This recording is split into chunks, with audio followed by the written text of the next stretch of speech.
Jadi itu sifat kedekut duduk pada orang perempuan. Maknanya kedekut tak borah belanja harta suami ikut si. Dan suami sifat dia murah tangan, suka derma, nak suka tolong orang. Kalau minum makan itu gini, gerah nak bayar. Kalau jenis berala, kalau tak nak bayar, nyewak musim mata tak katah.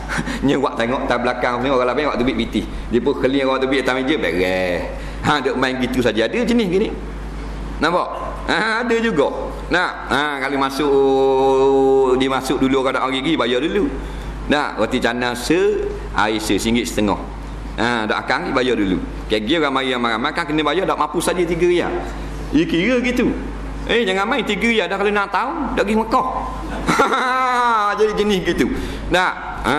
Bodoh tu, bodoh, haji bodoh. Jangan beraluh.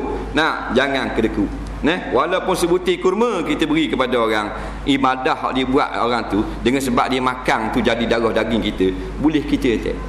Apatah lagi sepinggan nasi jadi darah jadi daging dalam tubuh dia.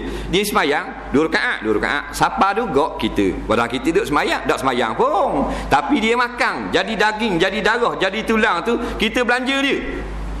Maka tumpah hati attack ibadah yang dapat dia buat, boleh ke kita walau kita tak semayang? Kita duduk naik atas meja snooker, duduk tim bola hitam.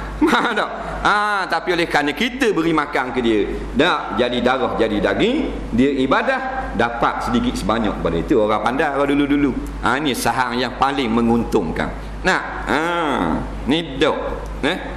Asal tak makan mama, dak ingat bawa BBT, tinggal dalam kereta, macam-macam pesing. Kau jenis bergaluh ni. Kita tengok muka faham? Kalau jenis perangai gini, tak berahi nak kawan tu. Kalau jenis bergaluh, jangan. Kalau kita ngaji tak berkat. Kalau kita ibadat Tuhan tak pandang. Sifat kedekut ni. Jangan.